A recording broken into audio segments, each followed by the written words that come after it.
அப்போ நான் இன்னும் வளரலை, என்னை தனியாக விடாது அப்படின்னு அவனே வந்து என்கிட்ட சொன்னான். பழகிடுமா நினச்சேன். நிஜமாக எனக்கு என்ன சொல்கிறதுன்னு தெரியல. என் படம் நான் கூட ஏதாவது பேசுவேன், நான் பெற்ற பிள்ளையை பற்றி என்ன பேசுன்னு தெரியல. 2019 எனக்கு கதை சொன்னார். அப்போது பண்பாக இருந்தது. அப்புறம் அது நடக்காமல் போயிடுச்சு. அப்புறம் ஒரு ஃப்ளைட்டில் மும்பைலேருந்து வரும்போது 2 பேர் எதாச்சும் சந்தித்து பேச ஆரம்பித்தோம். ரொம்ப நாள் சந்திச்சதுனால நான் என் குடும்ப புகைப்படங்கள்லாம் அவருக்கு காமிச்சிட்டு இருந்தேன். அவர் ஃபேமிலி ஃபோட்டோவில் நாங்கள் பார்த்துருந்தோம். அப்புறம் ஜவான் ஷூட்டில் அவனை பார்த்தாப்புல. மகாராஜில் எனக்காக வந்து ஒர்க் பண்ணி கொடுங்கன்னு. எந்த இடத்துல அவனுக்கு பிடிச்சதுன்னு தெரியல. எனக்கு கதை சொல்லும்போது கதை ரொம்ப நல்லா இருந்தது. சரி, என் வீட்லேயும் ஒரு அந்த வயசில் ஒரு பையன் இருக்கானே, இவர் சொல்லவே இல்லையே அப்படின்னு நினச்சேன்.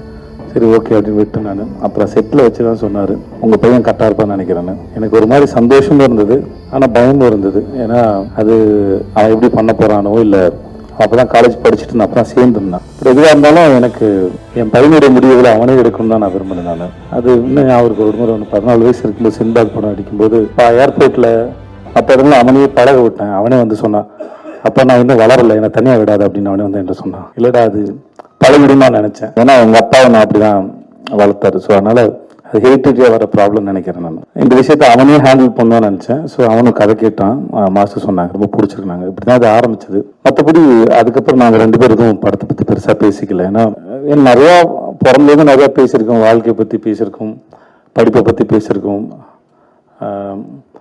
நிறைய பேசியிருக்கோம் 2 பேரும். நான், என் பொண்ணு, என் பொண்டாட்டி. சில சமயம் எங்கள் வீட்டில் உட்காந்து பேசுறது வந்து 1 மணி நேரம் கான்வர்சேஷனாக ஓடும்.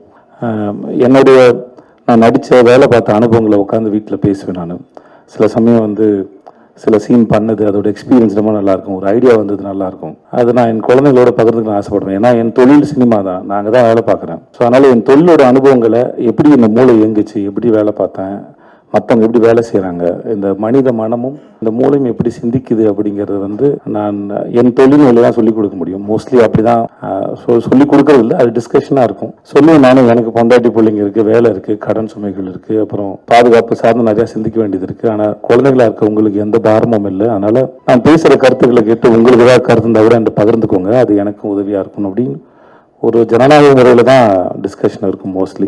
அது ஒரு வயசுக்கு மேலே அப்படி தான் வச்சுக்கிட்டேன். ஸோ அதனால் அவனுடைய விஷயங்களில் வந்து அவன் தான் தேர்ந்தெடுக்கணும், அது அவன் தான் முன்னாடி எடுத்துகிட்டு போகணும். பின்னாடியே வந்து எதையாவது சொல்லிக்கிட்டே இருந்து வளர்த்துக்கிட்டே இருக்கிறது இல்லை. புள்ள ஒரு ஸ்டேஜ் மேலே அதுவாக வளர்ந்துட்டு போகணும்னு தான் நினச்சேன். அதனால தான் அவனுடைய பூஜைக்கு வர்றது மற்ற எந்த விஷயங்களும் பெருசு தலையிடலை. ஷூட் நடக்கும்போது நான் போல ஒரே ஒரு முறை தான் போனேன். மாஸ்டர் அப்போது ஒரு விருது வாங்கினார்னு சொன்னாங்களே, ஆஸ்காருக்கு இனியா, ஒரு அந்த சமயத்தில் அவருக்கு வாழ்த்தலான்னு போனேன். அப்போ தான் ட்ரெய்லரே பார்த்தேன். மற்றபடி எப்படா போகுதுன்னு கேட்பேன், அப்பா நல்லா போகுதுப்பா அப்படின்னு ஒரு சண்டை காட்சியில் ஏற்பட்ட ஒரு அந்த குரல்லாம் மாறி இருக்கும். பட் அவன் அதை ரொம்ப என்ஜாய் பண்ணான். அவன், நீ என்ஜாய் பண்ணுறியாடான்னு கேட்டேன். நான் ரொம்ப என்ஜாய் பண்ணுறேன், அவ்வளோதான் தேவை வழியே. மற்றபடி எனக்கு அவனுக்கான விஷயங்களை அவனால் தேர்ந்தெடுக்க முடியும், அவன் முன்னாடி பார்த்துப்பான்னு தெரியும்.